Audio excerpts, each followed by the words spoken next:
When the early Christians first greeted one another, they didn't say, "How are you?" They didn't say, "Who won the game last night?" What they did say to each other, and always a greeting among the early Christians, was, "Christ is risen." And the response would always be, "He is risen indeed." And we're going to say that a number of times today. In fact, every time I say that, I want you to respond. Because we are the Christians of today. And this is our day, Easter Day. And so Christ is risen. He is risen indeed. So let us stand in the responsive reading, and let us do that once more. Let us share it together.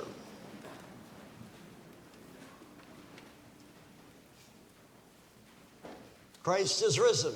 He is risen indeed. It is Easter Sunday, and the world is turned upside down. In the emptiness of the tomb, we find the fullness of hope. The end is the beginning. And death becomes life. Love has triumphed, hope reborn. Christ is risen. Hallelujah.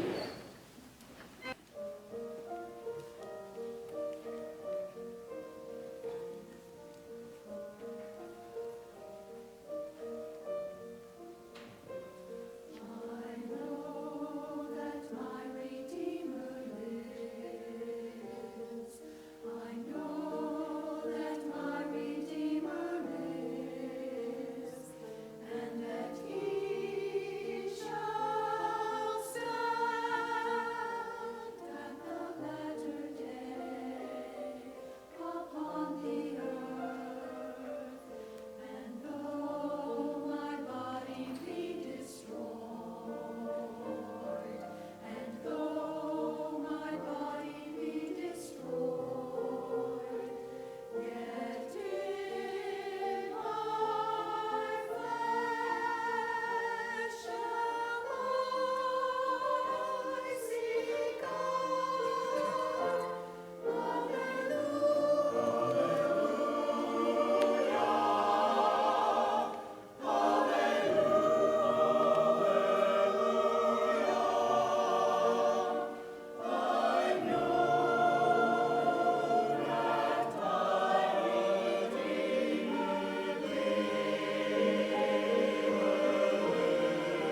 Our scripture reading this morning is from the Gospel of Matthew, the 28th chapter.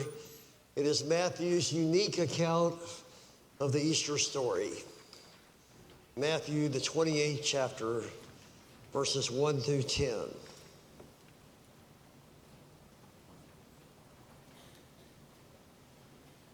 Hear the story at the heart of the whole universe. After the Sabbath, at dawn on the first day of the week, Mary Magdalene and the other Mary went to look at the tomb. There was a violent earthquake, for an angel of the Lord came down from heaven, and going to the tomb, rolled back the stone and sat on it. His appearance was like lightning. His clothes were white as snow. The guards were so afraid of him that they shook and became like dead men. The angel said to the women, "Do not be afraid, for I know that you are looking for Jesus who was crucified. He is not here. He is risen, just as he said. Come and see the place where he lay. Then go quickly and tell the disciples he has risen from the dead and is going ahead of you into Galilee. There you will see him. Now I have told you." So the women hurried away from the tomb, afraid yet filled with joy, and ran to tell his disciples. Suddenly Jesus met them. "Greetings," he said. They came to him, clasped his feet, and worshiped him. Then Jesus said to them, "Do not be afraid. Go and tell my brothers to go to Galilee. There they will see me." Christ is risen. He is risen indeed. I'm pretty sure that people have not gathered in the past 2,000 years to say to each other, "The stock market has risen." It has risen indeed. The value of the dollar has risen. It has risen indeed. Or the gross national product has risen. Or the stock in General Motors has risen. Or the employment rate has risen. Or the value of my 401k has risen. No, with one voice, whether in times of pain or pleasure, in times of persecution, in times of passion, in times of death or life, the one hope that has always remained true: Christ is risen. He is risen indeed. And Matthew says, and there was an earthquake. And I hope that we are all living in the aftershocks now. This past week, I went back and dusted off a book. I can guarantee you I haven't touched this book in at least 35 years. It was a seminary textbook called Gospel Parallels. And what we learned in seminary, and haven't used a single time since, but what we learned until today, that the Gospels, if you read them, in fact, there are 3 of the Gospels that parallel each other: Matthew, Mark, and Luke, a lot of similarities. And then John comes along singing a completely different tune altogether. And sure enough, if you go even to the Easter story, you will see that Luke has Easter being Jesus with his disciples for a Sunday evening meal.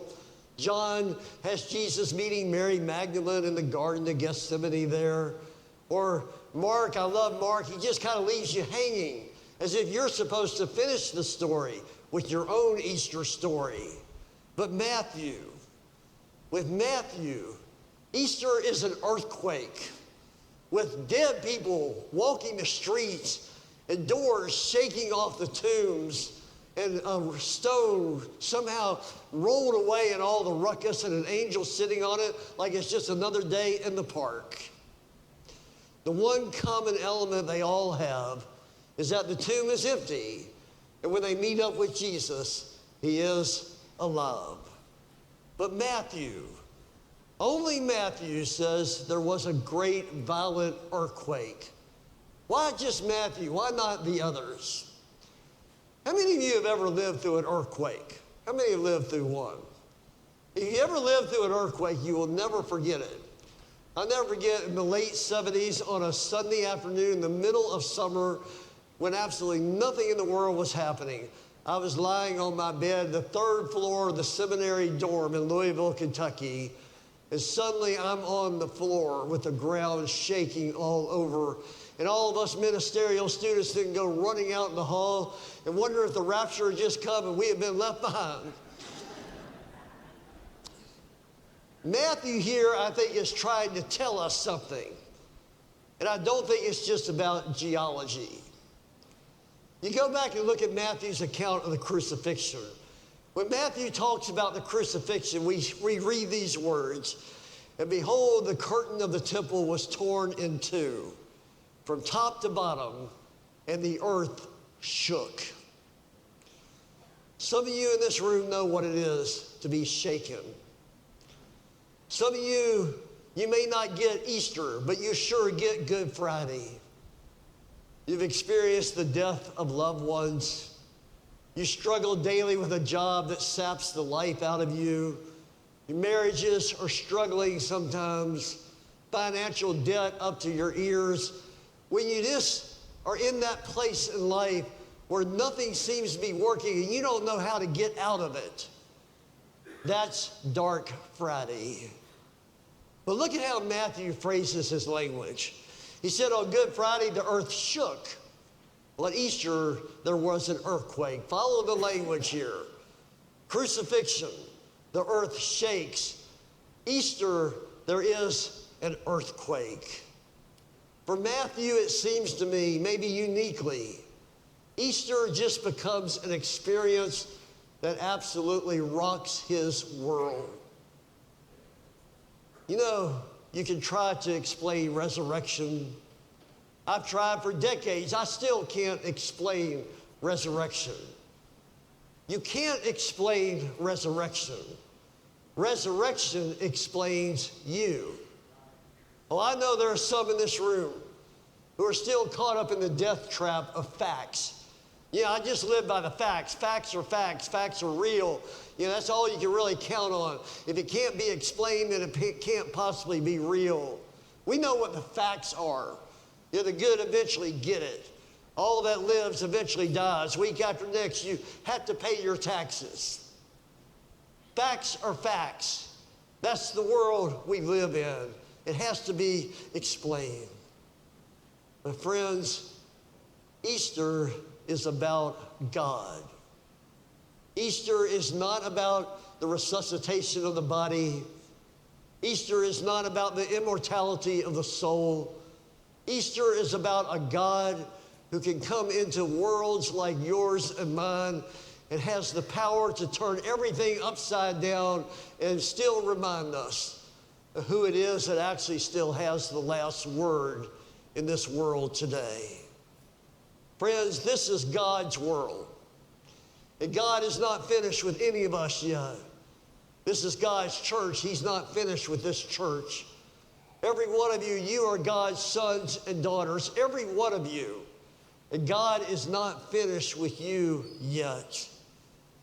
If you put yourself in a position where God can have a chance with you, where the resurrected Christ can rock your world and shake you so that everything turns upside down, here's what happens. You become a holy mystery. That is, there is no way that somebody will be able to explain your life if there was no God. Those disciples, before Easter, they were interested in only one thing, the glory of it all. James and John, I want to sit at your right hand. I want to sit at your left hand in all your glory. How pitiful that must have seemed with Jesus hanging on the cross. And then, of course, there's Peter. Peter says, don't worry, Jesus, I got your back. Trust me, if you've got Peter looking after you, you know you're in trouble. These same disciples, so brave, so sure of themselves, just a few days later, were nowhere to be found, scared out of their wits. But then an earthquake. You know, through the years, I've heard all the historical proofs. You can watch things on CNN, hear the theological foundations, all of these things. People still try to say, yeah, it really did happen. Yeah, it really was true. It really was factual. So most of those never take me but so far. But there's one that always catches me. One that seems to me the overwhelming truth of the Easter story. And that is simply look at those disciples before resurrection, and then look at those same disciples after resurrection. Read the story again. Those disciples, they weren't the sharpest knives in the drawer. They weren't the brightest crayons in the box. They were a few cards short of a full deck. You get the picture. There's no way they could have pulled off any world-renowned conspiracy that still lasts to this day.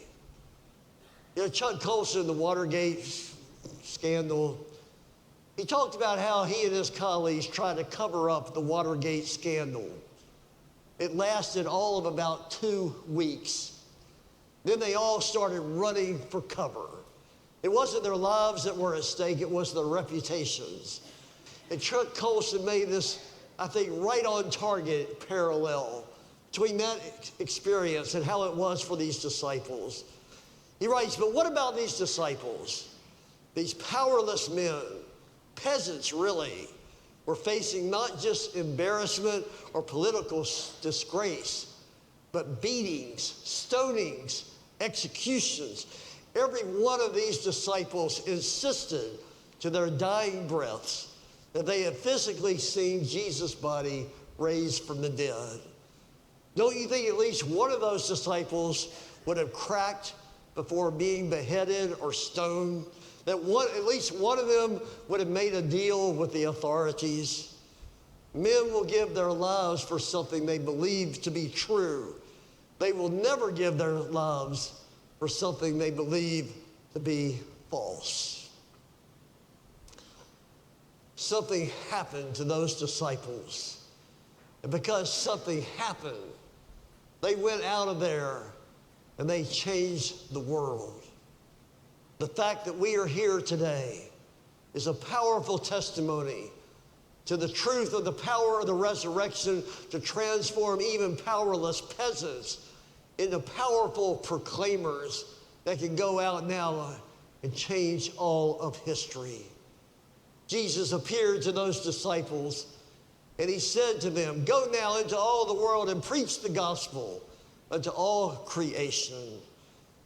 And because they had seen and they had experienced the living Christ, these disciples no longer were afraid of anything, not even death. And what is now our story is that not only was it true for them, but now it's true for every one of us as well. That what we learn from this is resurrection. It's not only about life after death. Please, folks, never ever think Easter is about when I die, I get my ticket punched to heaven because Jesus came back. The story of Easter is that now you can have life before death. Even today, even tomorrow morning at the office. This Easter and every Easter, this same Jesus who cracked open those disciples is able to change all your sunsets to sunrises. This same one.